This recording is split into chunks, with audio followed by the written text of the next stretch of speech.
Marcus Rivera adjusted his Italian silk tie as he approached Elena's Millburn estate. The Tesla's navigation announced his arrival. But Marcus had known these streets since childhood, back when his family could only dream of living here. The mansion rose like a European postcard, limestone and manicured hedges. Cars lined the driveway, Mercedes, BMWs, a Bentley worth more than most houses. Marcus parked between luxury vehicles, noting how his Model S looked almost modest despite its six-figure price. "Marcus!" Elena's voice carried across the terrace where New Jersey's elite celebrated another milestone. She glided toward him in cream silk, Harvard-trained smile perfect for public consumption. "I wasn't sure you'd make it." "Wouldn't miss Jake's graduation," Marcus replied, accepting her air kiss. The words felt scripted. Thomas emerged from suited executives, handshake firm but brief. "Marcus, good to see you." His cufflinks bore the Blackwood family crest, 4 generations of Princeton legacy. "What exactly do you do these days?" Thomas asked after congratulations were exchanged. Elena mentioned computers? The question hung like expensive cigar smoke. Marcus had heard variations at every family gathering for 15 years. The subtext was always the same. "How does someone without a degree end up here?" "Software development. Data analytics for enterprise clients." Marcus kept his voice neutral. "Ah, the tech sector's been fortunate lately." Fortunate. The word struck like a physical blow. 3 companies built from scratch. 20 years of 18-hour days. All reduced to luck. Before we jump back in, tell us where you're tuning in from.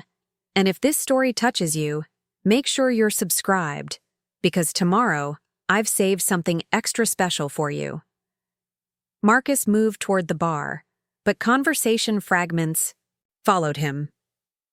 Surprised he came. Elena said he's doing well, but startup things. Remember when he dropped out? Victoria was beside herself. Lucky timing. The tech bubble lifts everyone. He found Jake and Sophia by the pool. Sophia's eyes lit up. "Uncle Marcus, Mom said you might not come. Miss seeing my favorite niece and nephew?"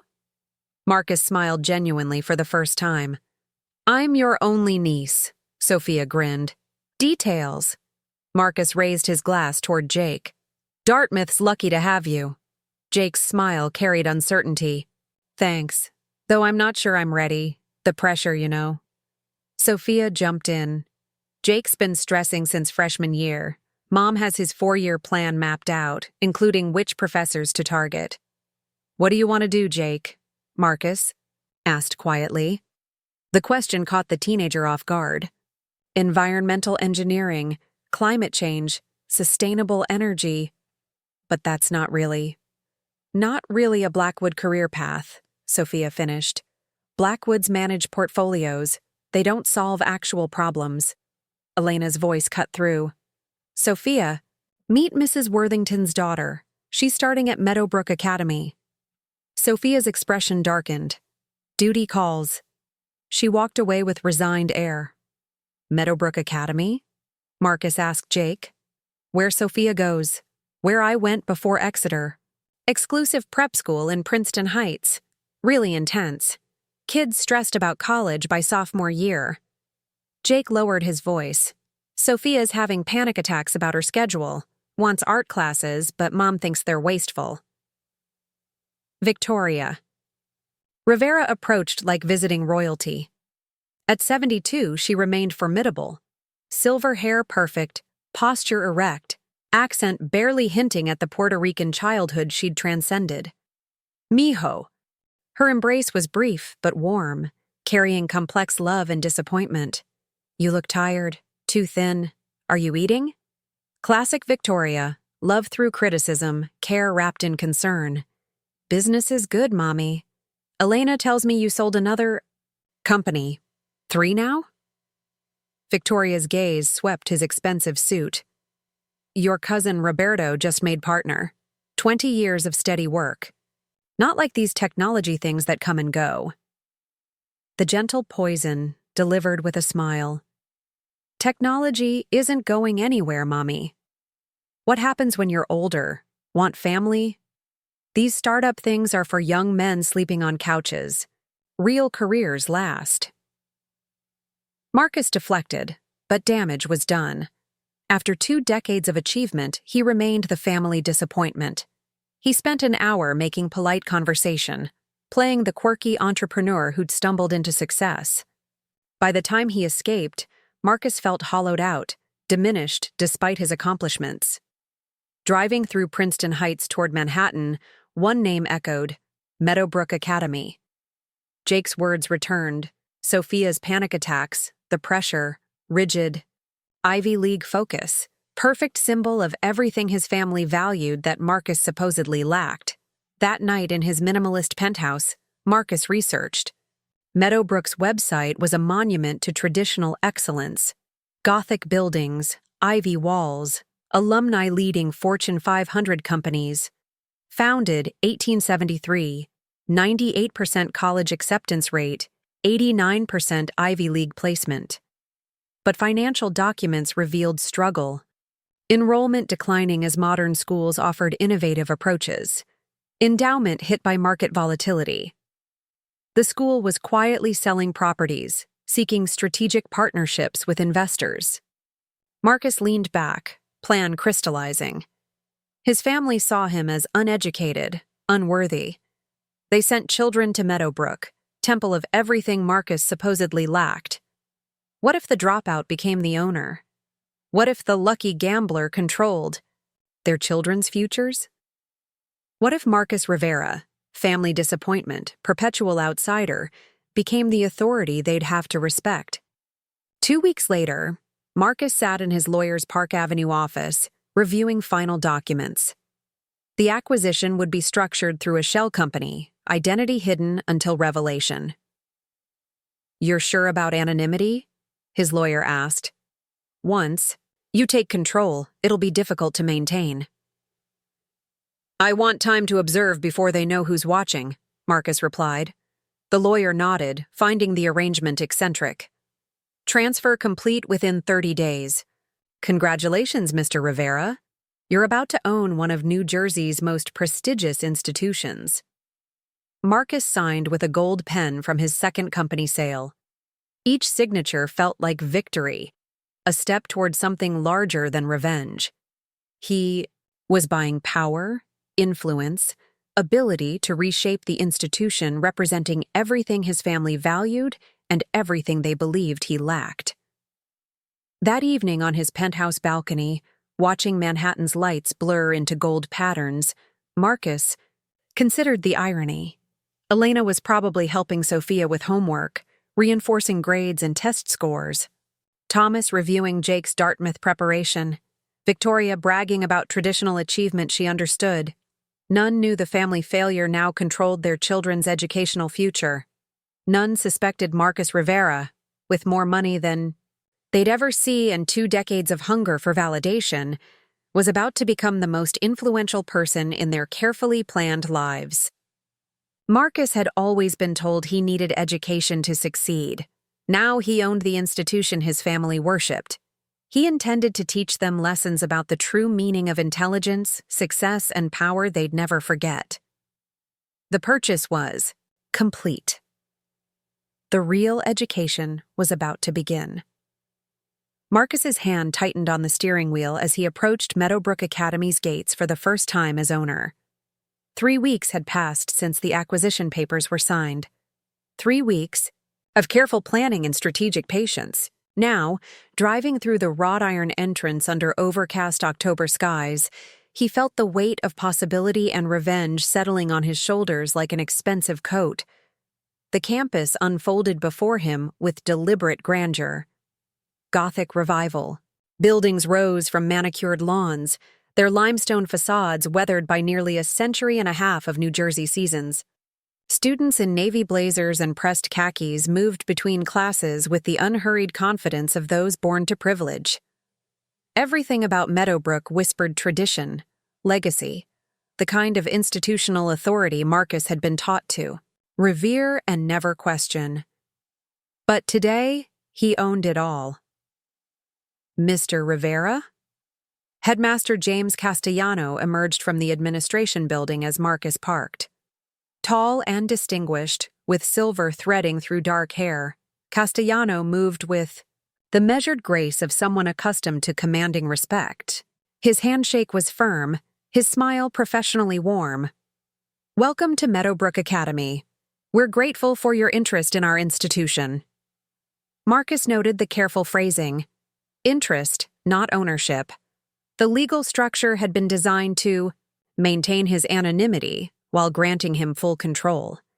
To Castellano and the faculty, he was simply the representative of Rivera Holdings, the mysterious benefactor who'd rescued their struggling school.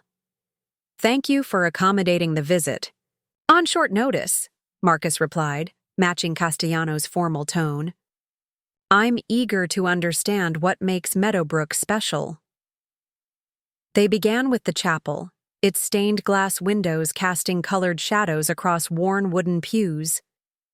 Castellano spoke with genuine reverence about morning assemblies, the school's commitment to character development, the importance of tradition in an increasingly chaotic world.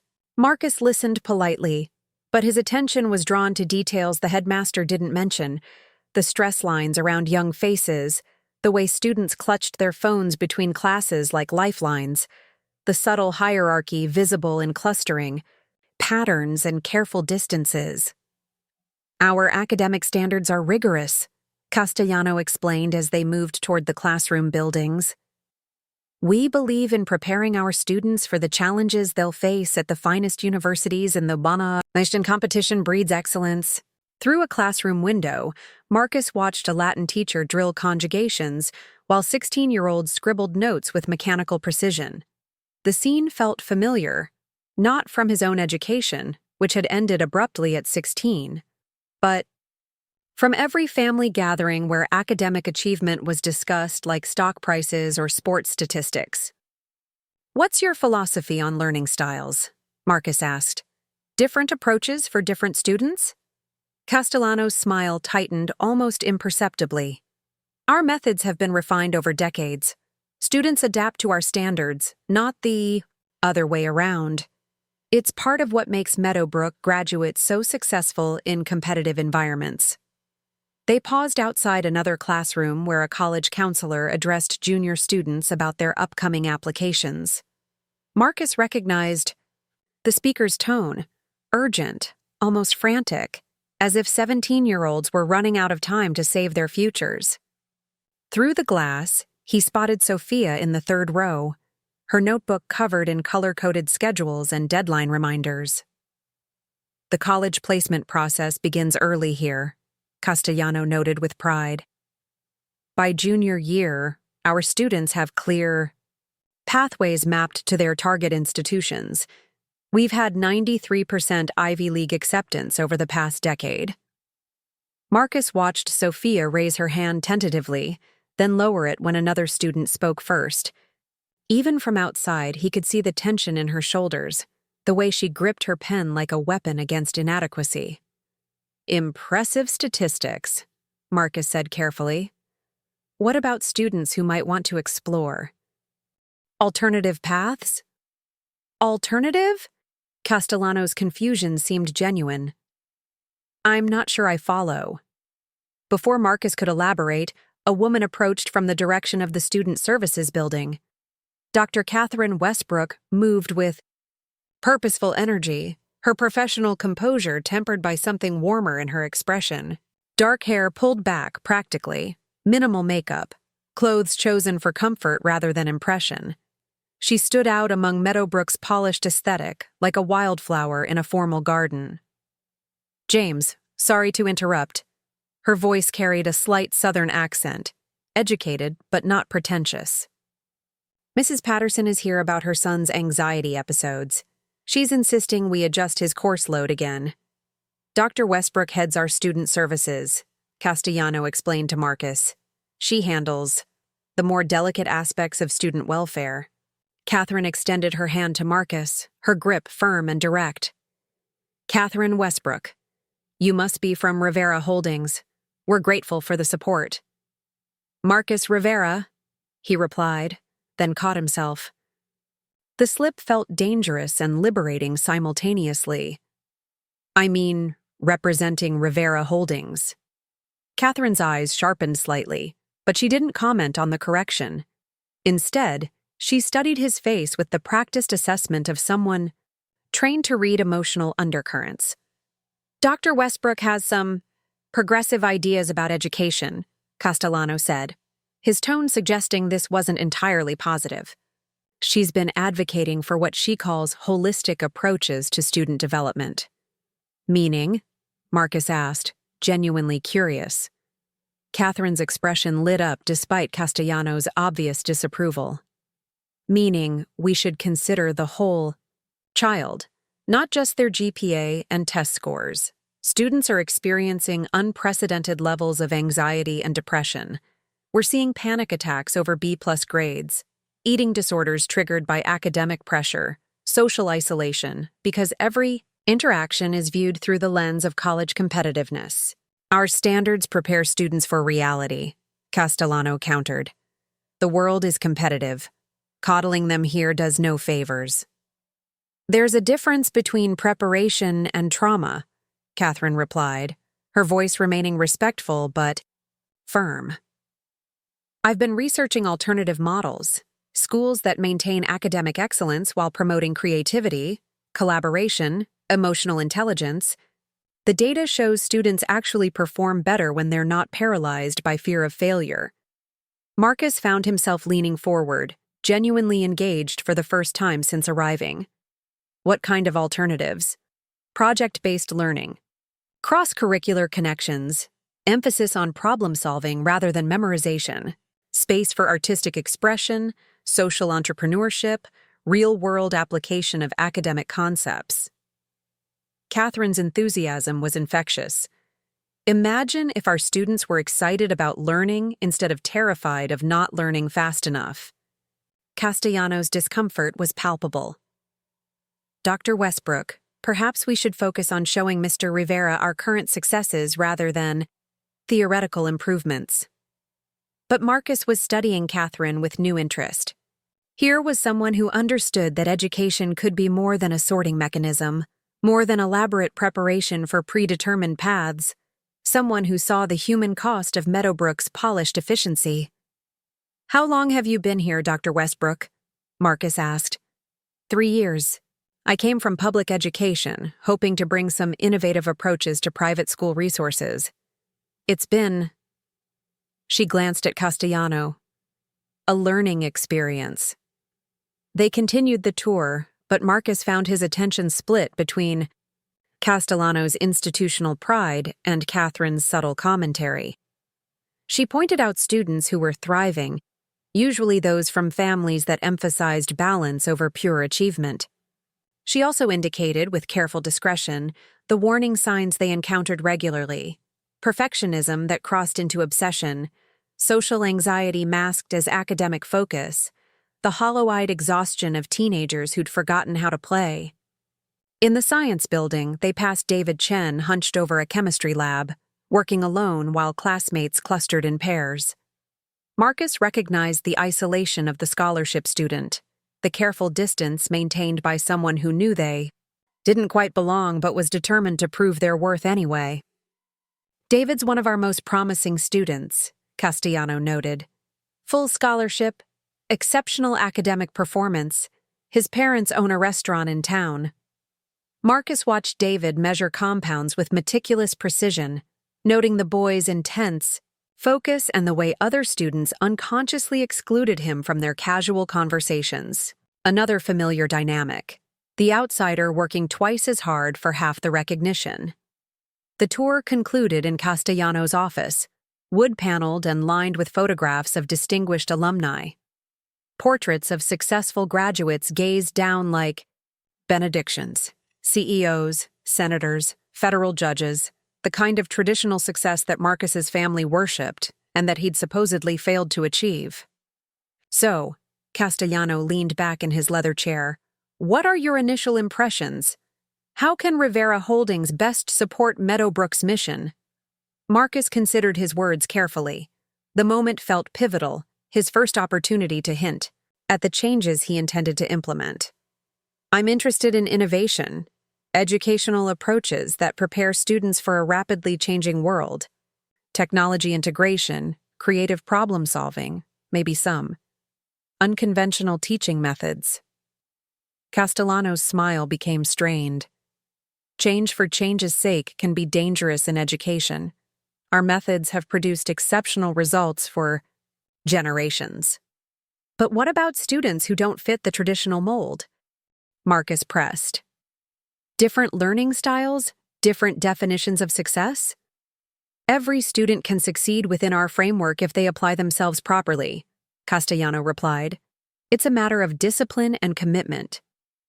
Catherine shifted in her chair, clearly wanting to respond but maintaining professional restraint. Marcus caught her eye and saw frustration that mirrored his own. The recognition of institutional blindness, the inability to see beyond established patterns. I'd like to schedule regular visits, Marcus said finally. Observe classes, maybe meet with faculty about potential improvements. Rivera Holdings believes in hands-on involvement with our investments. Of course, Castellano agreed, though his enthusiasm seemed forced. We're always open to constructive input. As they prepared to leave, Marcus turned to Catherine. Dr. Westbrook, I'd appreciate your perspective on student wellness programs. Perhaps we could schedule a separate meeting to discuss your research on alternative approaches. Catherine's surprise was evident, but she recovered quickly. I'd welcome that conversation. I have significant data on schools that have successfully balanced academic rigor with student well-being. Walking back to his car, Marcus felt the first stirrings of something beyond revenge. Catherine's passion for genuine educational reform had awakened possibilities he hadn't considered, the chance to create real change rather than simply settling scores. But Castellano's resistance was equally clear, representing the institutional inertia that would fight every innovation. As he drove away from campus, Marcus caught sight of Sophia through another classroom window. She was bent over her desk, hair falling forward to hide her face, shoulders rigid with concentration or stress. It was impossible to tell the difference. This was his niece, trapped in a system that valued compliance over creativity, achievement over fulfillment. The irony struck him again. He now owned the institution his family revered, the place that shaped their children's futures. But seeing it from the inside, understanding its human cost through Catherine's eyes and Sophia's visible stress, Marcus realized his original plan might have been too simple. Revenge was still possible. He could implement changes that would shock the traditionalists, upset the careful order that families like his worshipped. But perhaps there was something more valuable at stake, the chance to actually improve education rather than simply disrupting it. The question was whether Marcus Rivera, driven by decades of family rejection and hunger for validation, could rise above his wounds to become the leader Meadowbrook Academy actually needed, or whether his desire for vindication would ultimately harm the very students he might have the power to help.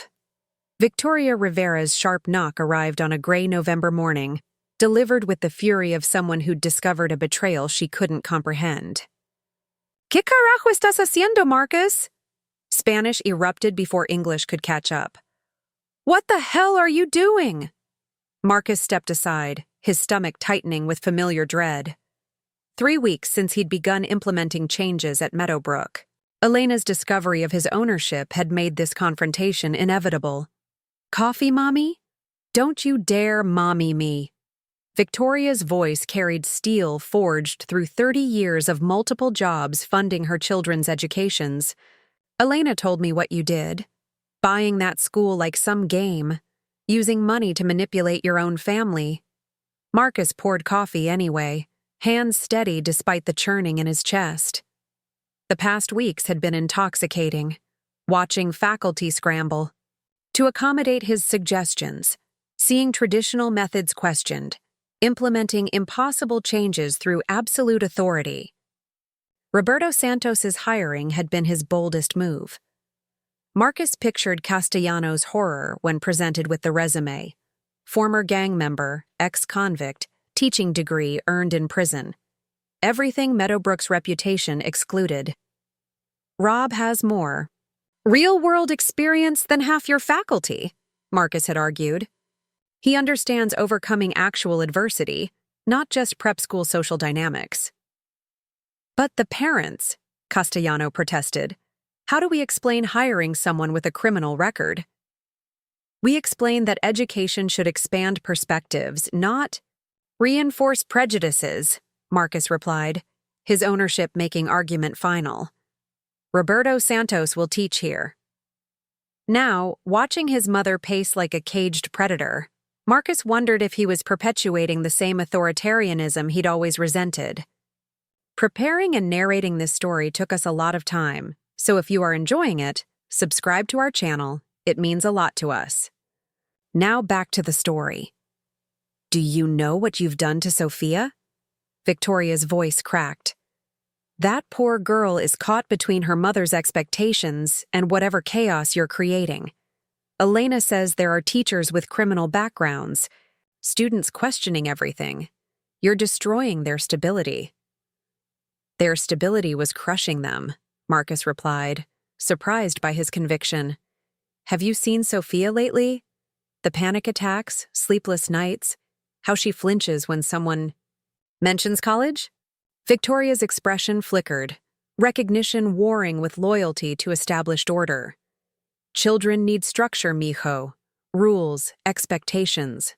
Without them, they become lost. There's a difference between structure and suffocation. Marcus set his cup down hard. I've watched our family for 20 years.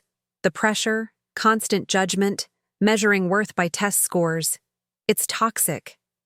Toxic? Victoria's voice rose. That toxic family paid for Elena's Harvard education, built the life that lets you live in this palace. Everything good came from education and hard work. And everything bad?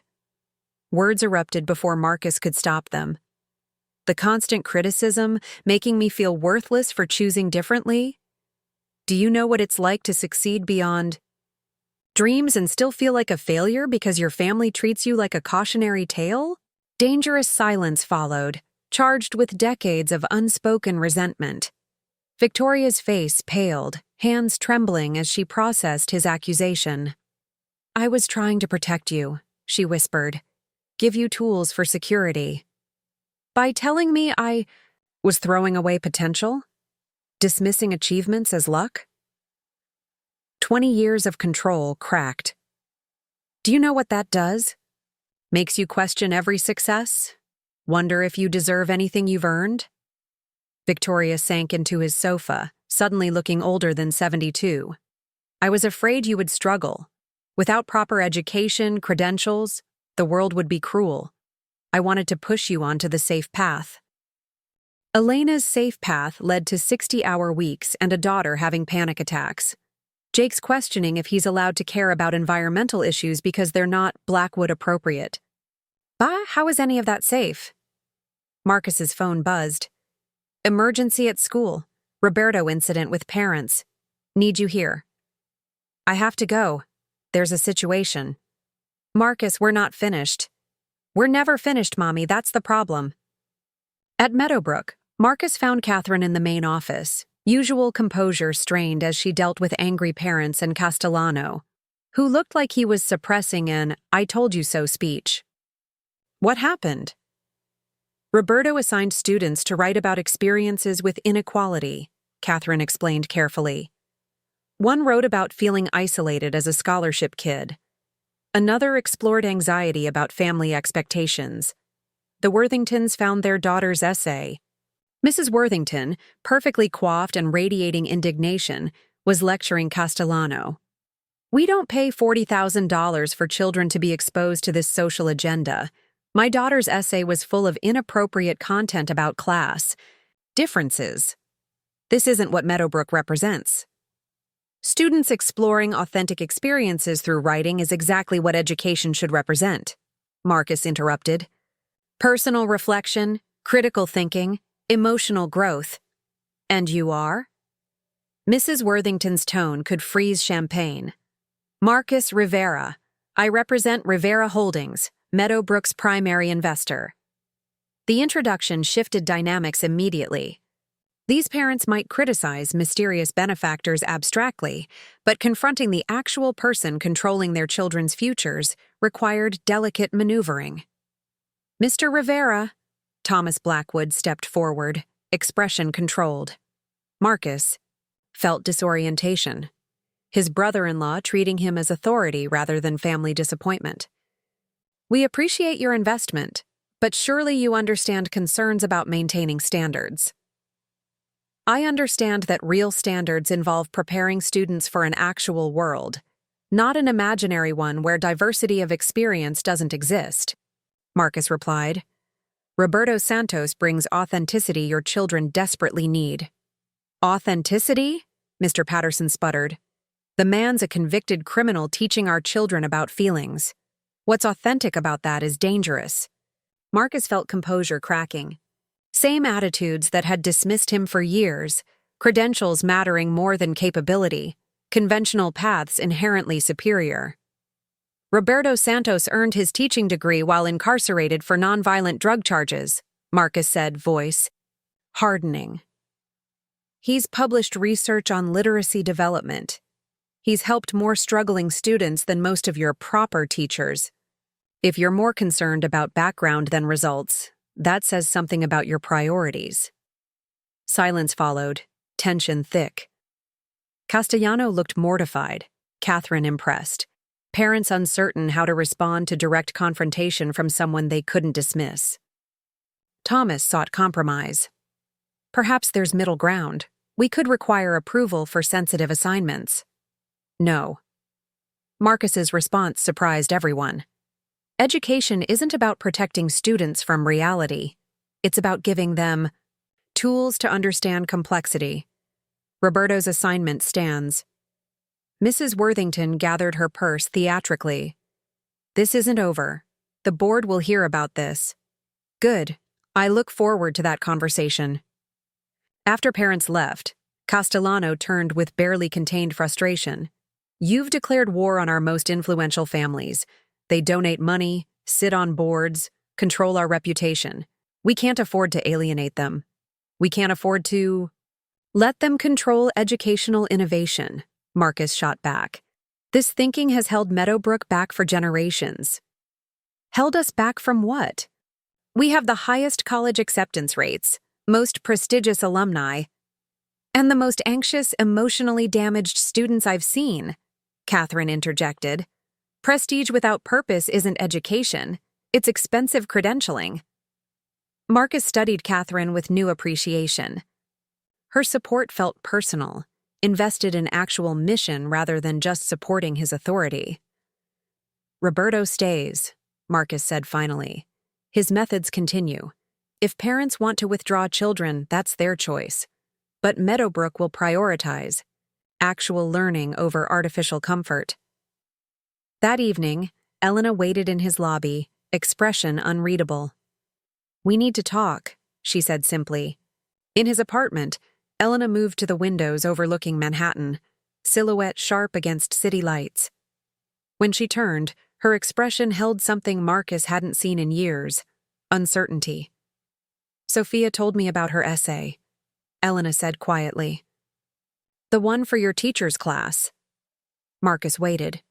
She wrote about feeling like she was disappearing, about achievements feeling hollow because they were never about what she wanted, only expectations. Elena's voice cracked. About wondering if anyone would love her if she stopped being perfect. The words hit like physical blows. Marcus had thought he was fighting institutional problems, abstract philosophy. But Sophia's pain was immediate, personal, devastating. I read it, Marcus. My daughter's essay about how our expectations were killing her inside. And instead of being horrified, my first instinct was anger at your teacher for encouraging her to write it. Elena's laugh was bitter. What kind of mother does that make? Me? Marcus joined her at the window, Both reflected ghost-like in glass. The kind taught that love means pushing for excellence, that criticism equals caring, the same way Mommy loved us. Is this all elaborate revenge for how we treated you? The question Marcus had avoided confronting hung between them. Was Meadowbrook reform genuine innovation or complex family vengeance? It started that way, Marcus admitted. But seeing Sophia struggle, watching students crack under pressure supposedly preparing them for success, maybe revenge and reform don't have to be mutually exclusive. Elena nodded slowly. Sophia wants to drop 2 AP classes for art. Last week I would have forbidden it. Tonight, I'm wondering if I should encourage it. What changed? Reading her essay, understanding that my brilliant daughter feels like she's suffocating in the life we built for her. Elena faced him directly. You're right about Meadowbrook, about pressure, about all of it. But Marcus, if you're tearing down everything we believed in, you better have something meaningful to build in its place. The challenge felt heavier than any confrontation that day. Marcus had power to reshape Meadowbrook, prove his family wrong. But true reform required more than defying expectations. It demanded creating something genuinely better. I'm trying, Marcus said finally. But I can't do it alone. I need allies who understand what we're fighting for. Elena studied his reflection. You have one. But don't make me regret this. Don't let your need for vindication hurt the children we're supposed to protect. As she left, Marcus remained at the window, watching traffic flow like blood through Manhattan's arteries. The day had brought crisis and confrontation, forcing him to defend barely begun changes. But it had clarified something crucial. His reforms would succeed or fail not on desire for revenge, but on whether they actually served students trapped in the system he now controlled. The real education was just beginning. Victoria Rivera's sharp knock arrived on a gray November morning, delivered with the fury of someone who'd discovered a betrayal she couldn't comprehend. ¿Qué carajo estás haciendo, Marcus? Spanish erupted before English could catch up. What the hell are you doing? Marcus stepped aside, his stomach tightening with familiar dread. 3 weeks since he'd begun implementing changes at Meadowbrook. Elena's discovery of his ownership had made this confrontation inevitable. Coffee, Mommy? Don't you dare mommy me. Victoria's voice carried steel forged through 30 years of multiple jobs funding her children's educations. Elena told me what you did, buying that school like some game, using money to manipulate your own family. Marcus poured coffee anyway, hands steady despite the churning in his chest. The past weeks had been intoxicating, watching faculty scramble to accommodate his suggestions, seeing traditional methods questioned, implementing impossible changes through absolute authority. Roberto Santos's hiring had been his boldest move. Marcus pictured Castellanos' horror when presented with the resume. Former gang member, ex-convict, teaching degree earned in prison. Everything Meadowbrook's reputation excluded. Rob has more real-world experience than half your faculty, Marcus had argued. He understands overcoming actual adversity, not just prep school social dynamics. But the parents? Castellano protested. How do we explain hiring someone with a criminal record? We explain that education should expand perspectives, not reinforce prejudices, Marcus replied, his ownership making argument final. Roberto Santos will teach here. Now, watching his mother pace like a caged predator, Marcus wondered if he was perpetuating the same authoritarianism he'd always resented. Do you know what you've done to Sophia? Victoria's voice cracked. That poor girl is caught between her mother's expectations and whatever chaos you're creating. Elena says there are teachers with criminal backgrounds, students questioning everything. You're destroying their stability. Their stability was crushing them, Marcus replied, surprised by his conviction. Have you seen Sophia lately? The panic attacks, sleepless nights, how she flinches when someone mentions college? Victoria's expression flickered, recognition warring with loyalty to established order. Children need structure, mijo, rules, expectations. Without them, they become lost. There's a difference between structure and suffocation. Marcus set his cup down hard. I've watched our family for 20 years. The pressure, constant judgment, measuring worth by test scores. It's toxic. Toxic? Victoria's voice rose. That toxic family paid for Elena's Harvard education, built the life that lets you live in this palace. Everything good came from education and hard work. And everything bad? Words erupted before Marcus could stop them. The constant criticism making me feel worthless for choosing differently?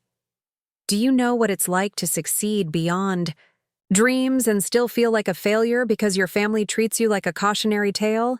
Dangerous silence followed, charged with decades of unspoken resentment.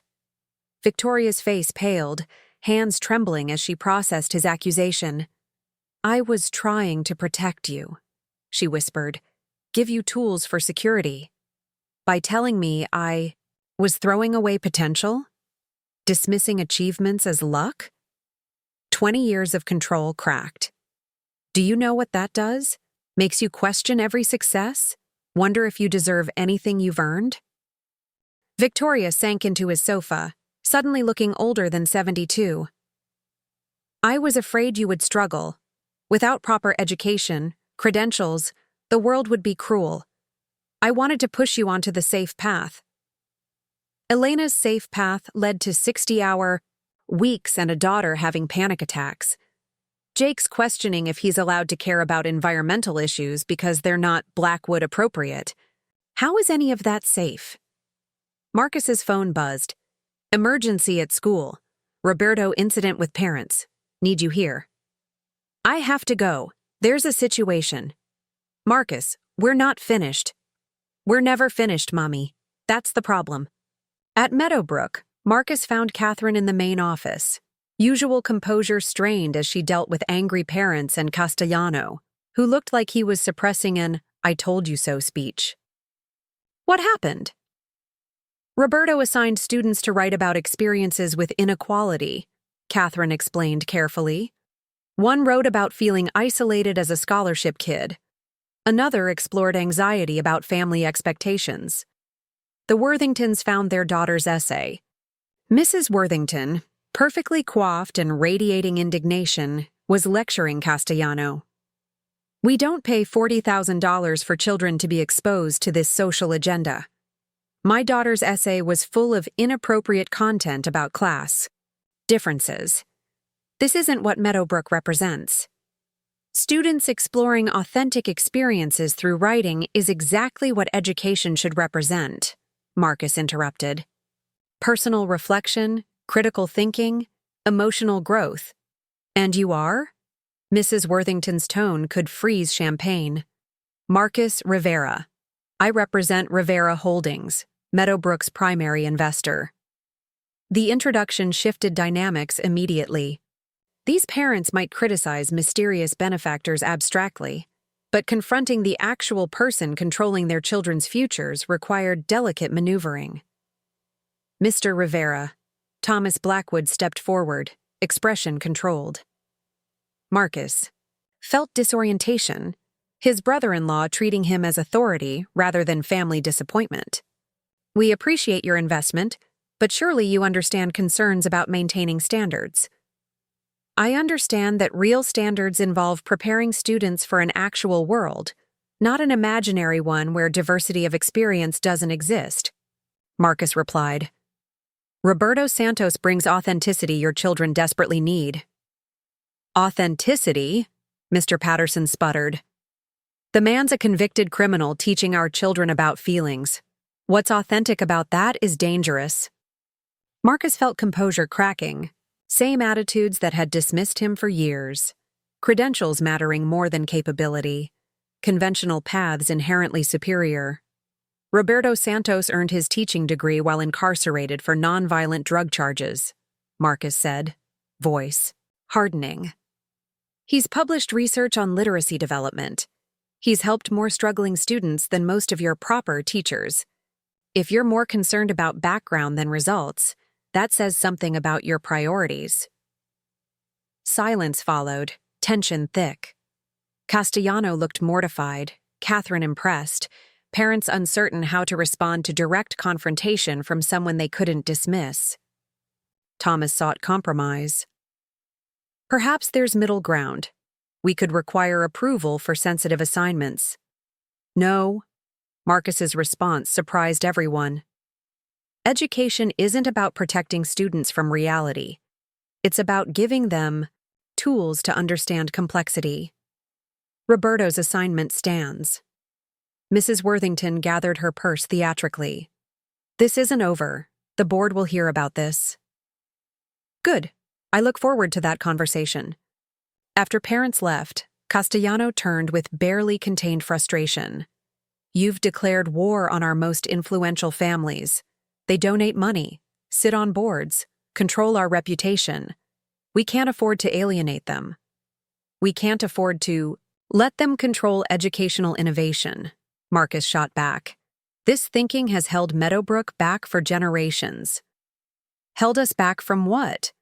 We have the highest college acceptance rates, most prestigious alumni, and the most anxious, emotionally damaged students I've seen," Catherine interjected. "Prestige without purpose isn't education. It's expensive credentialing." Marcus studied Catherine with new appreciation. Her support felt personal, invested in actual mission rather than just supporting his authority. "Roberto stays," Marcus said finally. "His methods continue. If parents want to withdraw children, that's their choice. But Meadowbrook will prioritize actual learning over artificial comfort." That evening, Elena waited in his lobby, expression unreadable. "We need to talk," she said simply. In his apartment, Elena moved to the windows overlooking Manhattan, silhouette sharp against city lights. When she turned, her expression held something Marcus hadn't seen in years: uncertainty. "Sophia told me about her essay," Elena said quietly. "The one for your teacher's class." Marcus waited. "She wrote about feeling like she was disappearing, about achievements feeling hollow because they were never about what she wanted, only expectations." Elena's voice cracked. "About wondering if anyone would love her if she stopped being perfect." The words hit like physical blows. Marcus had thought he was fighting institutional problems, abstract philosophy. But Sophia's pain was immediate, personal, devastating. "I read it, Marcus. My daughter's essay about how our expectations were killing her inside. And instead of being horrified, my first instinct was anger at your teacher for encouraging her to write it." Elena's laugh was bitter. "What kind of mother does that make me?" Marcus joined her at the window. Both reflected ghost-like in glass. The kind taught that love means pushing for excellence, that criticism equals caring. The same way Mommy loved us. "Is this all elaborate revenge for how we treated you?" The question Marcus had avoided confronting hung between them. Was Meadowbrook reform genuine innovation or complex family vengeance? "It started that way," Marcus admitted. "But seeing Sophia struggle, watching students crack under pressure, supposedly preparing them for success. Maybe revenge and reform don't have to be mutually exclusive." Elena nodded slowly. "Sophia wants to drop 2 AP classes for art. Last week I would have forbidden it. Tonight, I'm wondering if I should encourage it." What changed? Reading her essay, understanding that my brilliant daughter feels like she's suffocating in the life we built for her. Elena faced him directly. "You're right about Meadowbrook, about pressure, about all of it. But Marcus, if you're tearing down everything we believed in, you better have something meaningful to build in its place." The challenge felt heavier than any confrontation that day. Marcus had power to reshape Meadowbrook, prove his family wrong. But true reform required more than defying expectations.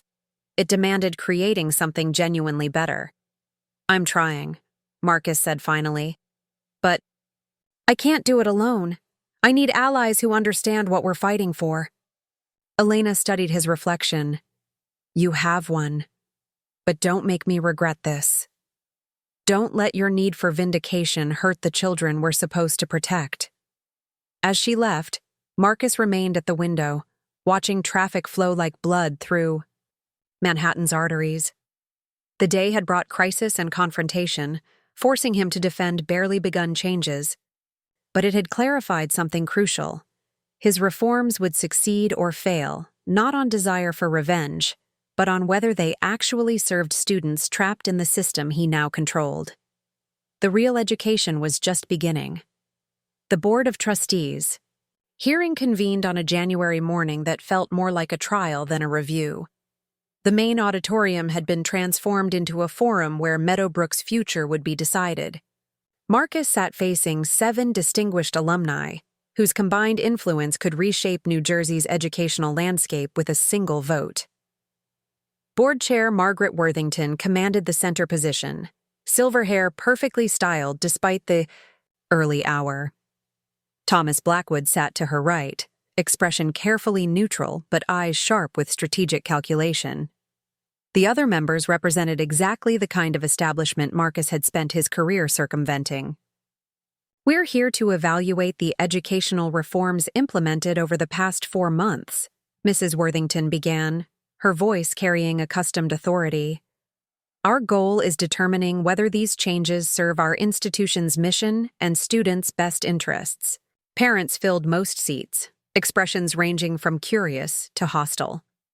Faculty clustered in designated sections, traditionalists on one side, reformers on the other. Students occupied back rows, their presence a concession Marcus had fought. For against board objections, Mr. Rivera, as Meadowbrook's primary investor, would you please explain your vision for this institution? Marcus rose, feeling 200 pairs of eyes. This was the moment he'd built toward, the chance to publicly defend his reforms. But David Chen's parents' words echoed, "Don't use our son to make statements." Meadowbrook has always prided itself on preparing students for success, Marcus began. But we need to examine what we mean by success and whether our methods actually serve that goal. He clicked to his first slide, student wellness data Catherine had compiled. Anxiety levels among students increased 40% over 5 years. Emergency counseling sessions doubled. We're seeing panic attacks over A- grades. Social isolation driven by academic competition. Murmurs rippled through parents. Mrs. Worthington raised her hand for silence. The changes we've implemented aren't about lowering standards, Marcus continued. They're about broadening our definition of intelligence. Project-based learning, connecting classroom material to real-world challenges. Creative expression, developing critical thinking alongside emotional intelligence. Dr. Thornfield stood from faculty. Your reforms sound progressive, but what about results? College acceptances? Test scores, metrics parents use to evaluate effectiveness. Marcus clicked to academic performance data. Students in integrated programs are actually performing better on traditional metrics while reporting higher engagement and lower stress. Roberto Santos's creative writing students improved SAT verbal scores by an average of 80 points while developing authentic voice. One semester's data proves nothing, Thomas interrupted, rising with lawyer-like precision. Educational innovation requires longitudinal study, control groups, peer review. You're asking us to abandon proven methods based on preliminary results. Before Marcus could respond, Sophia stood from the student section. May I speak? Mrs. Worthington looked annoyed. This is a board review, not a student forum. You're making decisions about our education. Shouldn't we have a voice? Sophia's tone was respectful but firm, carrying confidence Marcus hadn't seen before. After whispered consultation, Mrs. Worthington nodded reluctantly. Brief comments only. Sophia moved to the front. You keep talking about preparing us for the real world, but won't let us engage with real ideas. Mr. Santos's class is the first time I've felt excited about learning in years, not because it's easy, but because it's meaningful. She gathered courage. I used to have panic attacks about my GPA. Couldn't sleep because I was terrified of disappointing everyone. I was academically successful, but personally miserable. The new programs didn't lower my grades. They helped me understand why learning matters beyond getting into college. Dr. Thornfield stood again. Emotional comfort isn't education's purpose. Academic rigor prepares students for life's challenges. There's a difference between rigor and trauma, Sophia replied, voice growing. Stronger. When students are too afraid to ask questions, when we're so focused on perfect grades, we stop taking intellectual risks. That's not preparation for life. That's preparation for anxiety disorders. Spontaneous applause erupted from students, spreading to some parents and reform-minded faculty. Mrs. Worthington banged her gavel for order. David Chen stood next, movement hesitant but determined. I want to address the controversy about my essay. Some think I was used to make points about inequality. But nobody made me write about being a scholarship student. I wrote about it because it's my reality, and pretending it doesn't exist doesn't make it go away. He faced the parent section. I've heard you say discussing class differences creates divisions, but divisions already exist. Ignoring them just means some students feel invisible while others get to be comfortable. Mrs. Chen stood from parents, expression pained but proud. My son chose to share his story. As his mother, I worry about attention it's brought. But I'm proud he found his voice and used it thoughtfully. That seems like exactly what education should accomplish. Catherine rose from faculty carrying documentation. Mrs. Worthington, may I present comprehensive outcome data? Catherine moved to the presentation area. We've tracked multiple metrics: academic performance, creative engagement, emotional wellness, critical thinking, peer collaboration. She clicked through detailed charts.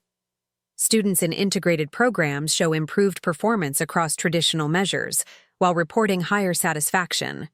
Anxiety-related counseling decreased 30%. Student-initiated research projects increased 200%. Most importantly, students can now articulate clear connections between classroom material and real-world applications.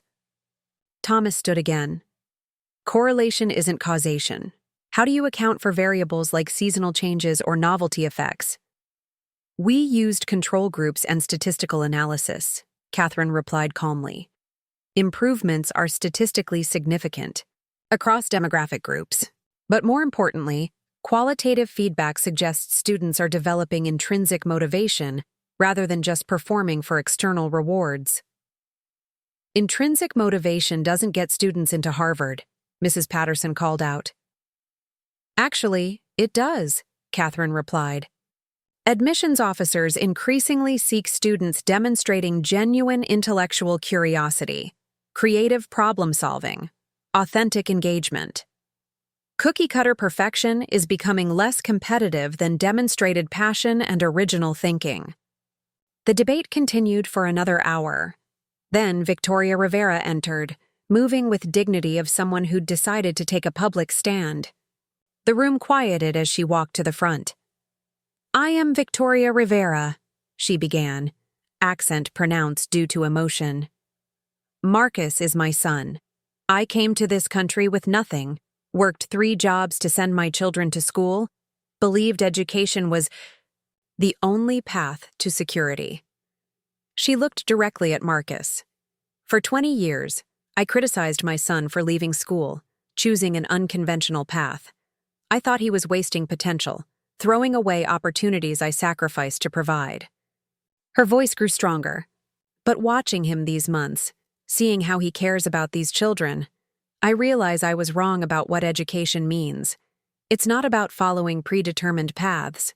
It's about developing wisdom to think for yourself and courage to stand up for what's right. The auditorium was silent. Victoria continued, "My son bought this school to prove something to his family, but what he's proven is that real education comes from love, not pressure, from encouraging questions, not demanding perfect answers." She addressed the board directly. "You can vote to return to old ways, choose comfort over growth, tradition over innovation. But if you do, you'll be failing these children just like I failed my son, by valuing conformity over character, credentials over creativity." Mrs. Worthington called for recess before deliberations. Marcus approached his mother, feeling unnamed emotions. "Mommy, you didn't have to."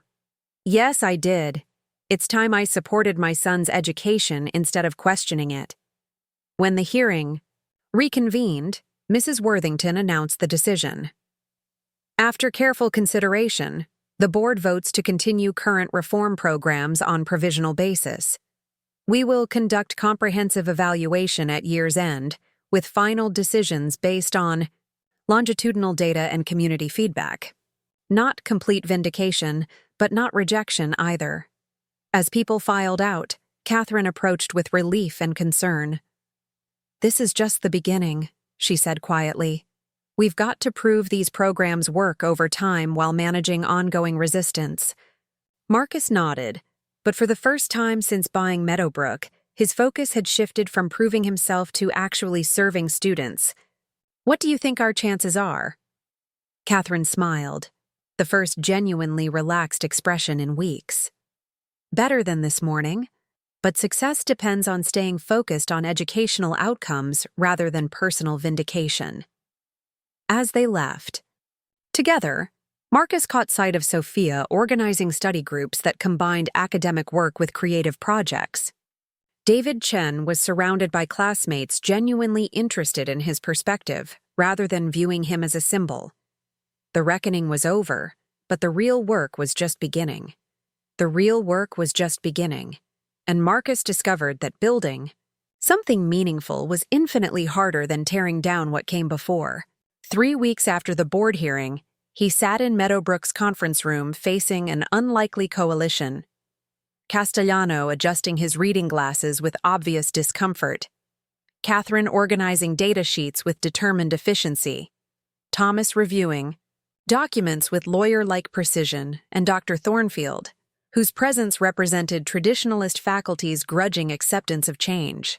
"The Educational Innovation Committee," Marcus announced, still finding the title surreal. "6 months ago, I thought disruption was the solution. Now I understand sustainable change requires collaboration, even with people who disagree with your methods." Castellano shifted uncomfortably. "My participation doesn't constitute endorsement of all reforms, but after the board's decision, I believe my responsibility is helping shape implementation rather than resisting from sidelines." "Dr. Thornfield?" Marcus asked. The veteran teacher looked up from notes. "I've taught here 40 years. I've seen trends fail because they threw out proven methods without understanding why they worked. If we're experimenting, we need to preserve what's valuable, while adding genuinely beneficial innovations."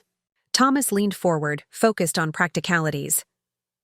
"The board's provisional approval gives us until June to demonstrate measurable results. 18 weeks to prove reforms actually improve outcomes, not just satisfaction. We need clear metrics, documented progress." Catherine spread assessment data across the table. "I've designed evaluation frameworks measuring traditional academic performance and broader outcomes: creative thinking, collaborative skills, emotional intelligence, intrinsic motivation." Marcus studied faces around the table, recognizing how much his perspective had evolved. The man who'd bought Meadowbrook to prove his family wrong would have seen this as capitulation. But the educator he was becoming understood that lasting change required building bridges. "What are our biggest challenges?" "Parent anxiety," Thomas replied immediately. "Families are nervous about experiments affecting college admissions. We need to show innovations enhance rather than compromise preparation." "Faculty resistance," Dr. Thornfield added. "Teachers feel under attack. like expertise is being dismissed. Change works when people feel valued rather than threatened. Student pressure, Catherine contributed. Some kids thrive under new approaches. Others feel lost without familiar structure. We need systems supporting different learning styles. As they worked through implementation details, Marcus's phone buzzed with a text from Elena. "Emergency at home. Need you here.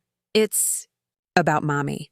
Marcus rushed to Elena's house, finding her in the kitchen with tears streaming down her face, and Victoria sitting at the breakfast table looking confused and fragile in ways that made his chest tighten with fear. What happened? She got lost. "Coming back from the grocery store," Elena explained, voice shaking. Mrs. Patterson found her 3 miles away, sitting on a park bench, not knowing where she was or how to get home. She couldn't remember my phone number or address. Marcus studied his mother's face, seeing uncertainty he'd never witnessed before. Victoria had always been the family's anchor, the immigrant woman whose determination created opportunities for her children. Seeing her vulnerable felt like watching the fundamental order shift. "Mijo," Victoria said quietly, recognizing him but struggling with something deeper. "I was at the store, buying ingredients for your favorite dinner. But then, I couldn't remember why I was there or how to get back." Elena sat across from them, professional composure cracking. "I made an appointment with a neurologist, but the earliest availability is next month. I've been noticing small things, repeated questions, forgotten conversations, difficulty following complex discussions. I thought it was stress, but this..." "We'll get through this together," Marcus said, taking his mother's hand. "Whatever's happening, we'll handle it as a family." Over following weeks, Marcus shuttled between innovation committee meetings and family caregiving responsibilities. The neurologist confirmed early-stage dementia, probably Alzheimer's, with progression requiring increasing support and eventual full-time care. "The irony isn't lost on me," Elena said during one evening planning session. They were researching memory care facilities, conversations that felt surreal given Victoria's lifelong independence. "I spent my career building logical arguments, systematic approaches to complex problems, but there's no legal brief that can fix this." Marcus looked up from medical paperwork. "How are you managing everything? Work, Sophia, Thomas, now this?" Elena was quiet for a long moment. "I'm not managing well. I took leave from the firm. Thomas is handling Sophia's college planning, and I'm discovering that all the time I spent building my career might have cost me really knowing my own family." "What do you mean?" "When I try to reminisce with Mommy, to help her hold on to memories, I realize how much of her life I never understood. Her childhood in Puerto Rico, early years in New York, sacrifices I took for granted. I was so focused on exceeding expectations that I never learned who she actually was." Marcus felt familiar recognition. "All those years trying to prove myself to her, I never considered what drove her own fears and ambitions. She told me something last week, during a clearer moment," Elena continued.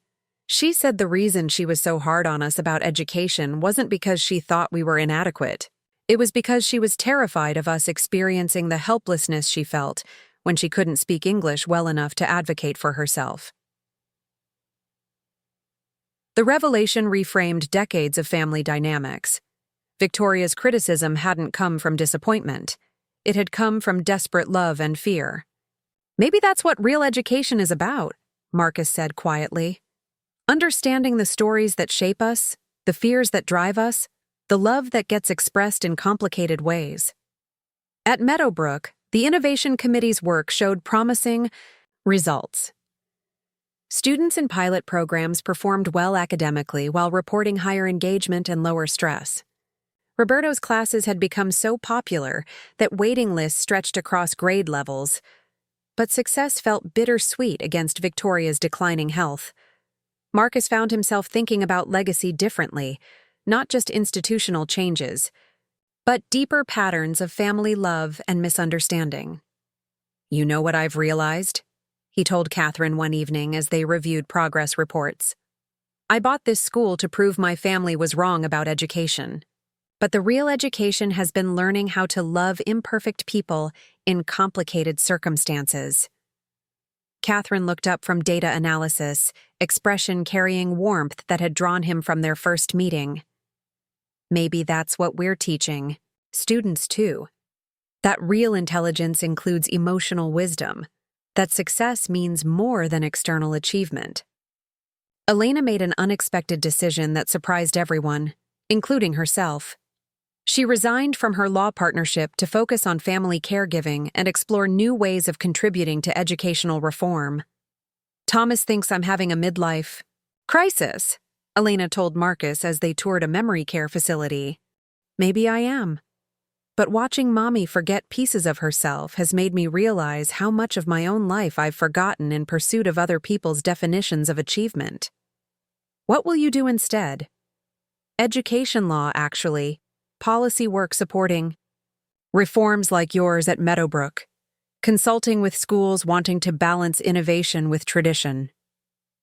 Elena smiled, the first truly relaxed expression Marcus had seen in years. "It turns out important work happens when you stop trying to impress everyone and start trying to help someone." As they drove back, Marcus reflected on how much had changed since that graduation party, where his family's dismissal triggered his decision to buy Meadowbrook. The revenge he'd planned had evolved into reform. The vindication he'd sought had transformed into validation of different values entirely. The Innovation Committee's next meeting would focus on long-term sustainability, preparing for the board's final evaluation in June. But Marcus was understanding that the most important education happened not in committee rooms, but in the daily choice to love people despite flaws, to build bridges despite disagreements, and to measure success by service rather than achievement. The most important education happened not in committee rooms, but Marcus was learning this lesson in the most painful way possible. Victoria's condition had worsened over the past month, her lucid moments becoming precious islands in an ocean of confusion. The family gathered in Elena's living room on a rainy March evening to discuss care options that none of them wanted to face. The woman who had once commanded their respect through sharp criticism and unwavering determination now sat wrapped in a blanket, following conversations with the bewildered attention of someone trying to solve a puzzle with missing pieces. "The memory care facility in Princeton has an opening," Elena said, her voice carefully controlled. "Dr. Matthews thinks the structured environment would be beneficial, and they have specialized programs for early-stage dementia." Thomas nodded from his position by the fireplace, his usual commanding presence subdued by circumstances beyond legal remedy. "The financial arrangements are straightforward. Insurance covers most costs, and between Elena's savings and Marcus's resources, we can ensure she gets excellent care." But Marcus found himself studying his mother's face, noting how she seemed to recognize emotional undertones even when specific words escaped her understanding. "What does Mommy want? Has anyone asked her?" "Asked me what, mijo?" Victoria's voice carried the careful politeness of someone trying to mask confusion. "Where you'd like to live, what kind of care feels comfortable to you," Marcus replied, taking her hand. Victoria's expression flickered with something approaching clarity. "I don't want to be a burden. I worked so hard to be independent, to never need anyone's charity. The idea of becoming someone who requires constant care." She trailed off, but the fear in her eyes completed the thought. Elena moved to sit beside her mother, professional composure cracking under personal grief. "Mommy, you're not a burden. You're our mother. Taking care of you isn't charity. It's love." "But I was so hard on you both," Victoria said, her voice carrying decades of regret. "Always criticizing, always pushing, never satisfied with your achievements. Marcus, I called you a failure when you were building something extraordinary." "Elena, I made you think love was conditional on perfection. The words hung in the room like smoke from old fires. Marcus felt 20 years of carefully controlled resentment shifting into something more complex. Not forgiveness exactly, but understanding that began to transform old wounds into deeper comprehension. "Tell us about Puerto Rico," Marcus said, quietly. "About what it was like when you first came here. We never really heard those stories." Victoria's face brightened with the relief of accessing memories that remained clear. "I was 19 when I arrived in New York, spoke maybe 50 words of English. Your father was working construction, sending most of his paycheck back to his family in Santo Domingo. We lived in a tiny apartment in Washington Heights with 3 other families." Elena settled into the couch, recognizing this as a conversation they'd needed for decades. "What was the hardest part?" "The helplessness," Victoria replied without hesitation. "Standing in government offices, unable to explain what I needed. Watching employers dismiss me before I could even apply for jobs. Having doctors talk around me like I wasn't there because my English wasn't perfect. I promised myself my children would never experience that kind of powerlessness." Marcus began to understand the deeper currents that had shaped his childhood. "So when you pushed us toward traditional education—" "I thought credentials were armor," Victoria finished. "Degrees and proper English and institutional recognition, these seemed like protection against the world's casual cruelty. I was terrified you would face the same barriers I encountered."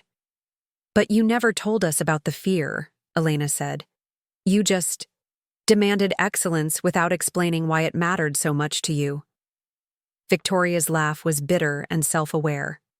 "I thought if I told you about my struggles, you would see me as weak. I wanted to be strong for you, to be the kind of mother who demanded greatness rather than one who begged for understanding." The revelation recontextualized decades of family dynamics. Marcus had interpreted his mother's criticism as rejection when it had actually been desperate protection. Elena had experienced pressure as lack of acceptance when it had been fierce love expressed in the only language Victoria knew. "I'm sorry," Victoria continued, her voice growing stronger with the relief of finally speaking truth. "I thought I was preparing you for success, but I was teaching you to measure worth by other people's standards. Marcus, when you left school to start your company, I was terrified. Not because I didn't believe in you, but because I couldn't protect you from a world that might not recognize your value." Marcus felt tears he hadn't expected, emotions that had been frozen for 20 years beginning to thaw. "I spent so long trying to prove you wrong about education and success. But maybe we were both right. You about the importance of preparation, me about the need for different kinds of intelligence." Before Victoria could respond, Sophia appeared in the doorway, having arrived from a Meadowbrook student government meeting. At 17, she carried herself with confidence that hadn't existed before Marcus's reforms, but her expression showed concern for her grandmother's condition. "Abuela," Sophia said, settling on the floor beside Victoria's chair. "I wanted to tell you about my college applications. I'm applying to art schools along with traditional universities. Mom's supporting my choice to pursue creative programs." Victoria studied her granddaughter's face with the sharp attention that still occasionally broke through confusion. "Are you happy with this decision? Not just pleasing others, but genuinely excited about your path?" "For the first time in my life, yes," Sophia replied. "Uncle Marcus's changes at school helped me understand that success can look different for different people. Mr. Santos taught me that authentic expression is more valuable than perfect conformity." Victoria turned to Elena with something approaching wonder. "You're allowing this? Supporting art school instead of insisting on pre-law or business?" Elena's smile carried hard-won wisdom. "I'm learning that the greatest gift we can give our children is permission to become themselves rather than demanding they become us." At Meadowbrook, the spring semester had brought remarkable transformation. David Chen's acceptance to MIT had made national news as an example of innovative education producing traditional success. Sophia's artistic portfolio had earned early admission to several prestigious programs. Roberto's teaching methods were being studied by education researchers from Columbia. But the most significant change was less measurable. Students were engaging with learning as discovery rather than performance, asking questions driven by curiosity rather than fear of being wrong. The board's final evaluation is next month, Catherine told Marcus as they walked through campus on a warm April afternoon. All metrics show sustained improvement in academic performance, student wellness, and creative engagement. Even Dr. Thornfield admits the integrated approaches are producing better writers and critical thinkers. Marcus nodded, but his attention was divided between professional success and personal responsibility. Catherine, I need to tell you something. Victoria's condition is progressing faster than we expected. Elena and I are going to need to make some difficult decisions about care arrangements. Catherine stopped walking, turning to face him directly. What kind of decisions? Whether to place her in full-time care or try to manage her needs at home. Elena's considering taking extended leave to be primary caregiver. I'm thinking about scaling back my involvement at Meadowbrook to help coordinate family support. Marcus, Catherine said gently, you don't have to choose between family responsibility and professional commitment. What if we designed a model where educational leadership includes time for personal caregiving? Where institutions support leaders who are dealing with family crises rather than demanding they compartmentalize their lives? The idea felt revolutionary in its simplicity. You mean actually practice the values we're trying to teach? That whole human beings matter more than perfect professional performance? Exactly. Your experience as a caregiver could inform how we support students dealing with family stress, elderly parents, younger siblings. Real education happens when we integrate personal wisdom with institutional knowledge. That evening, Marcus returned to Elena's house for another family meeting. But instead of discussing care facilities, he found Victoria in the kitchen with Elena and Sophia, all three generations working together to prepare dinner from recipes Victoria was dictating from memory. The sofrito needs more cilantro, Victoria was saying, her voice carrying the authority of someone whose expertise transcended current confusion. And the rice. You have to wash it until the water runs clear, then let it rest. Marcus watched his mother teaching culinary traditions to granddaughter while his sister took careful notes, preserving knowledge that might soon be lost to dementia's progression. The scene felt sacred, education happening through love rather than pressure, wisdom transferred through shared activity rather than formal instruction. I've made a decision, Elena announced during dinner. I'm not placing Mommy in full-time care yet. I want to try coordinating family support, hiring professional help for medical needs, but keeping her home as long as possible. Elena, Thomas began. The practical challenges can be managed, Elena interrupted. Marcus has offered to help financially and logistically. Sophia wants to spend her gap year before college learning from Abuela while she still can. And I've realized that caring for the person who sacrificed everything for our education might be the most important education I ever receive. Victoria reached across the table to take both her children's hands. I don't know how much longer. I'll remember your names or recognize your faces. But I want you to know now, while I can still say it clearly, I am proud of both of you. Not because you achieved what I demanded, but because you became people who choose love over fear, service over success, understanding over judgment. The words Marcus had spent 20 years needing to hear finally came, but they felt different than he'd expected. Less like vindication, more like benediction. Less about proving he'd been right, more about understanding they'd all been doing their best with limited information and abundant love. Outside Elena's windows, Spring was transforming Princeton Heights with the same gradual persistence that was reshaping Marcus's understanding of family, education, and the complex ways people learn to love each other across difference and time.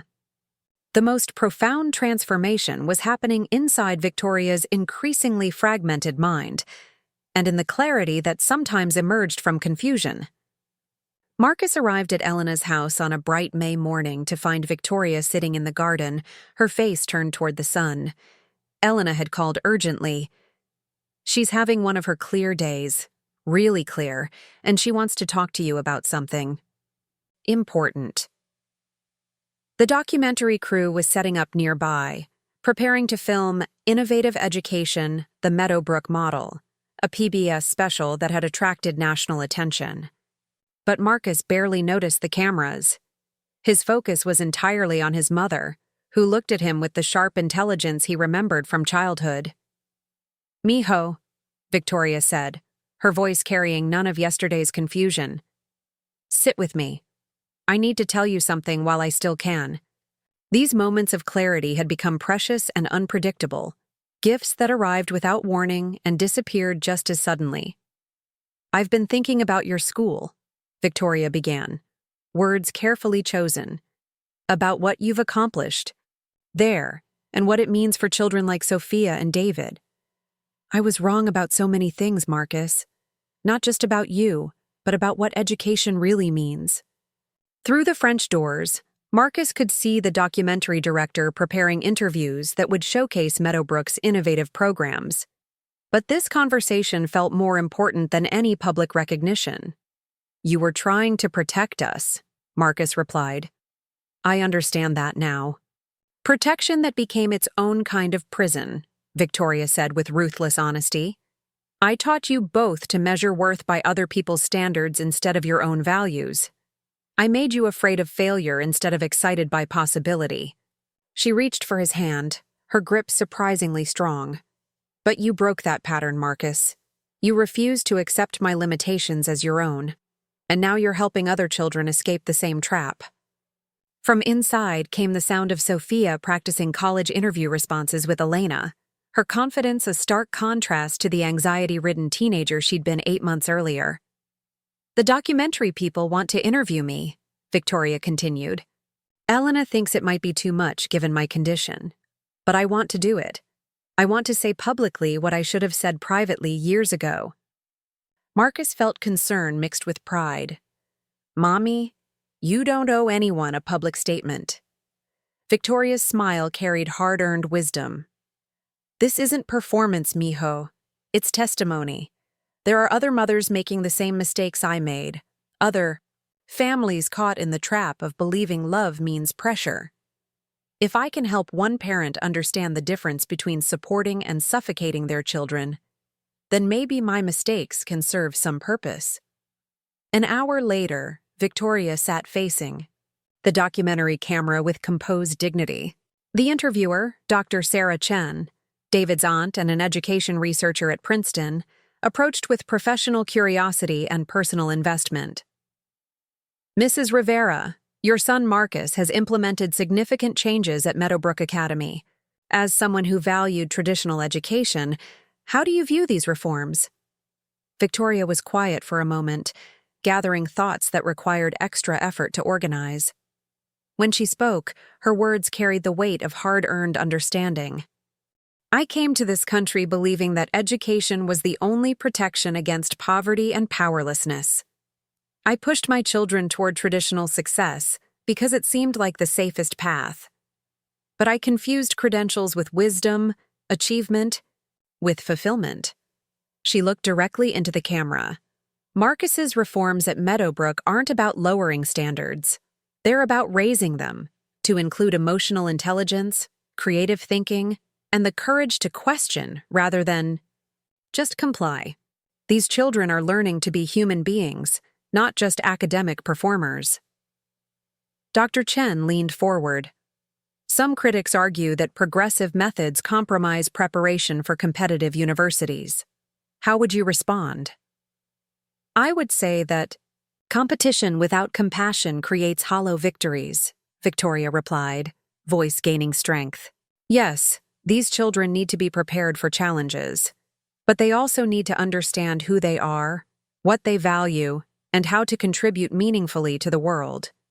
Traditional education gave my children tools for success, but not necessarily wisdom for living.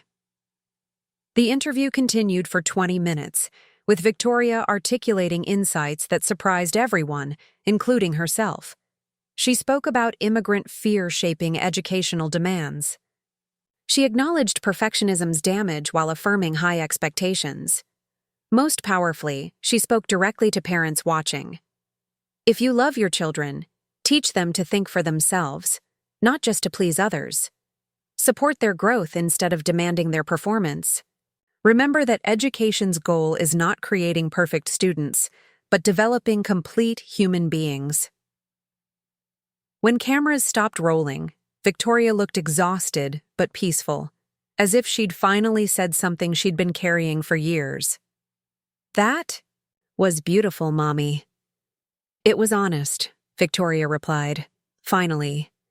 Later, Marcus returned to Meadowbrook for end-of-semester activities. The campus buzzed with energy as students prepared final projects showcasing innovative learning. In Roberto's classroom, seniors presented multimedia projects combining personal narrative with social analysis. David Chen's presentation on the economics of belonging used his restaurant family's experience to explore immigration and community building. Sophia's piece, The Art of Authenticity, examined how creative expression could serve as both personal therapy and social commentary. This is what education looks like when students are excited rather than terrified, Catherine said, joining Marcus in the hallway. They're not just regurgitating information, they're creating knowledge, making connections, finding their own voices. The final board evaluation was scheduled for the following week, but Marcus felt less anxious about institutional approval. The metrics were clear. Academic performance had improved across all traditional measures, while student wellness indicators showed dramatic positive change. Thomas called this morning, Catherine continued. The board is planning to vote for full approval of the reform programs. Several other schools have inquired about consulting services. Marcus nodded, but success at Meadowbrook felt meaningful, in unexpected ways. The vindication he'd sought had transformed into something deeper. The satisfaction of service, the complexity of leadership, the ongoing challenge of balancing innovation with responsibility. I've been thinking about next steps, Marcus said. Not just for Meadowbrook, but for how we scale these approaches responsibly. Your idea about integrating personal caregiving with professional leadership, I think that could be revolutionary. Catherine smiled, her expression carrying warmth that had become central to Marcus's sense of home. The Rivera Westbrook Education Foundation? Maybe, though I'm more interested in the principles than the branding. Educational leadership that acknowledges whole human beings. Institutional change through collaboration rather than conquest. Success measured by service rather than just achievement. That evening, Marcus returned to Elena's house for dinner, a routine that had become precious as Victoria's clear moments became less frequent. Tonight, she recognized everyone and participated in conversation, though her words required more effort. How was the board meeting preparation? Elena asked, serving Puerto Rican rice Victoria had taught her to make. Good. Strong data, positive feedback, likely approval, Marcus replied. But honestly, the most important validation happened this morning, watching Mommy speak her truth to those cameras. Sophia looked up from her plate, expression serious beyond her 17 years. Abuela, do you remember what you said about education being protection? I've been thinking that maybe education should be about connection instead. Like, learning how to understand ourselves and other people, not just how to compete with them. Victoria studied her granddaughter's face with fierce attention. That's very wise, mija. Much wiser than I was at your age. Or even at my current age, until recently. The funny thing is, Sophia continued, Uncle Marcus's changes at school didn't make things easier. They made them more interesting. Like, Harder, but in a good way, because we're actually thinking about important questions instead of just memorizing answers.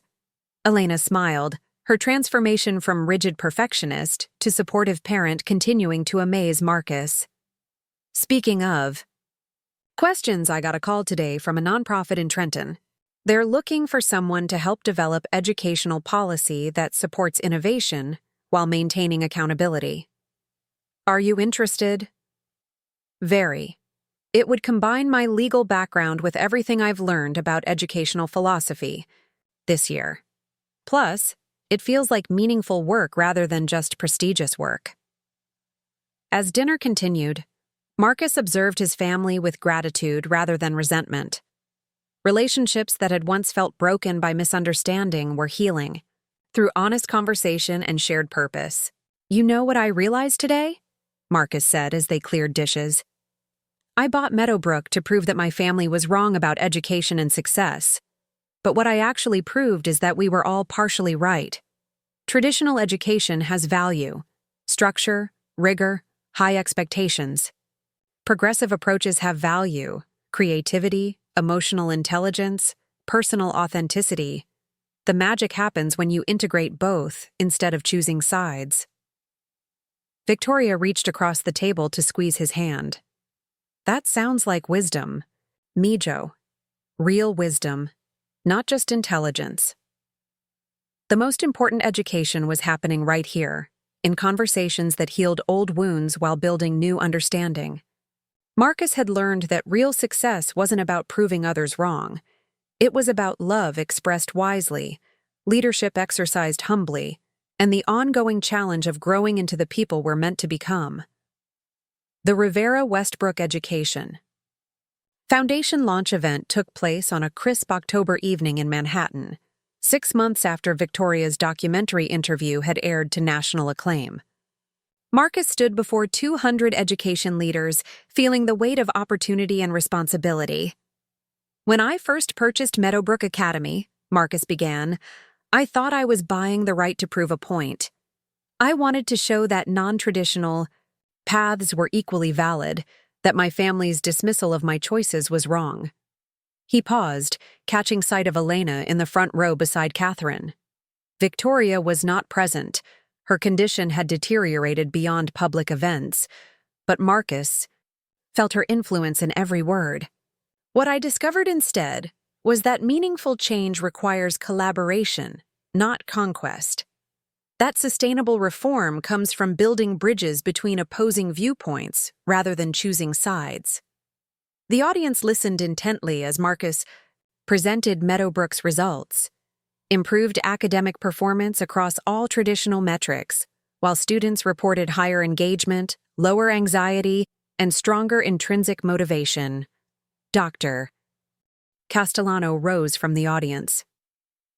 Mr. Rivera, could you speak to the challenge of scaling these approaches? Marcus smiled, recognizing how much their relationship had evolved. Sustainable change can't be imposed from above. It has to be grown from within. Our approach focuses on collaborative committees including all stakeholders, progressive and traditional faculty, concerned and supportive parents, students, administrators. Catherine addressed concerns about maintaining standards while implementing progressive approaches. The right question isn't how we maintain standards, but how we raise them to include the full range of human intelligence. Creative problem-solving, emotional intelligence, collaborative skills, authentic self-expression. Marcus moved to his crucial announcement. The Foundation has received requests from over 40 schools. We've also been approached by venture capital firms wanting to franchise our model, technology companies interested in developing platforms, publishers seeking curriculum materials. He paused, feeling the audience's anticipation. These opportunities represent a crossroads. We could scale rapidly, maximizing impact, or we could grow deliberately, ensuring each implementation maintains the collaborative principles that make these reforms meaningful. After careful consideration, we've decided to prioritize depth over breadth. The Foundation will work with 12 schools over 3 years, providing intensive support for comprehensive reform rather than surface-level consulting for dozens of institutions. The evening continued with detailed breakout sessions, but the most meaningful conversation happened afterward when Marcus found himself alone with Elena and Catherine in the hotel's quiet lounge. "You could have built an empire tonight," Elena observed. 40 schools, venture capital backing, national influence. Instead, you chose 12 schools and patient work. Marcus swirled his whiskey thoughtfully. 6 months ago, that empire would have felt like vindication. But watching Mommy's condition progress, seeing how precious, meaningful relationships are, I've realized that impact isn't just about scale. Catherine nodded. The schools we'll work with represent genuine commitment to transformation. Together, they'll become a laboratory for sustainable reform. "What about Sophia?" Elena asked. Marcus smiled. "She's thriving at art school. Her latest project combines visual art with social commentary about educational pressure. She's planning graduate work in art therapy for schools." "And Mommy?" The question sobered them. "We're moving her to memory care next week. Elena's been incredible, but the medical needs are beyond what we can manage." Elena's eyes filled with tears. "I feel like I'm failing her." Catherine took Elena's hand. "You're not failing her. You're loving her in the way she needs now." "That's not failure, that's wisdom." Marcus studied his sister's face. "Elena, you've given her the greatest gift possible. You changed your definition of success to match your values. You supported Sophia's authentic path. You became the kind of parent Mommy wished she'd known how to be." "I keep thinking about legacy," Marcus continued. "Not just the foundation, but the patterns we pass down. Mommy taught us to measure worth by external validation, but we're breaking that cycle. Sophia feels free to pursue art. Elena chose meaningful work over prestigious work. I'm building something sustainable rather than just impressive." Elena smiled through tears. "Mommy would be proud, not because we exceeded her expectations, but because we learned to set our own." The most important legacy was already being built, in conversations that prioritized understanding over judgment, in choices that valued service over recognition, and in the commitment to love people not for who they might become, but for who they were in each imperfect, precious moment. 2 years later, Marcus stood at the podium of the National Education Innovation Conference. But his thoughts were with Victoria, who had passed peacefully 3 months earlier, surrounded by family who had learned to love without conditions. "Education," Marcus began, addressing the packed auditorium, "is not about proving worth, it's about discovering it. 2 years ago, I bought a school to settle old scores. Today, I understand that the greatest revenge is living so well that vengeance becomes irrelevant." In the front row, Catherine smiled, her hand resting on her visibly pregnant belly.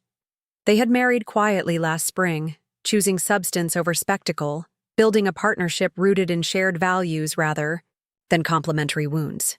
The Rivera Westbrook Foundation has worked with 12 schools, serving over 3,000 students. Our approach isn't revolutionary, it's simply human. We meet children where they are, not where we think they should be. Elena watched from the audience, having left her law partnership to focus on educational policy reform. Beside her sat Sophia, now 20 and radiant with the confidence of someone pursuing meaningful work. Her art therapy programs were being implemented in schools across 3 states.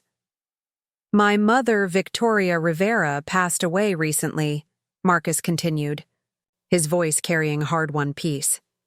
"She spent decades believing that love meant pressure, that criticism equaled care. But in her final years, she taught us something more important. That real education happens when we're brave enough to be vulnerable, honest enough to admit mistakes, and wise enough to grow." The audience was completely silent now. The children. In our programs aren't just performing better academically, They're becoming more fully themselves. They're learning that intelligence takes many forms, that success has many definitions, that their worth isn't determined by other people's approval. Marcus looked directly at his family, seeing generations of healing in their faces. We named our foundation for Rivera and Westbrook, but it really honors every parent who chooses encouragement over criticism, every teacher who sees potential, rather than problems, every student brave enough to be authentic in systems that reward conformity. He paused, feeling Victoria's presence like a benediction. My mother would have loved this moment, not because it represents achievement, but because it represents understanding. Not because I proved her wrong, but because we both learned to be better. As applause filled the auditorium, Marcus stepped away from the podium, knowing that the greatest education was complete. He had learned that winning meant serving, that success meant healing, and that the most important lessons were taught not through words, but through love, expressed wisely across time. Outside, spring was beginning again, and Marcus could see his future. A child to raise without conditions, a foundation to grow with wisdom, a family finally free to love each other not for who they might become, but for who they already were. The real education was just beginning. Up next, you've got 2 more standout stories right on your screen. If this one hit the mark, you won't want to pass these up. Just click and check them out. And don't forget to subscribe and turn on the notification bell so you don't miss any upload from us.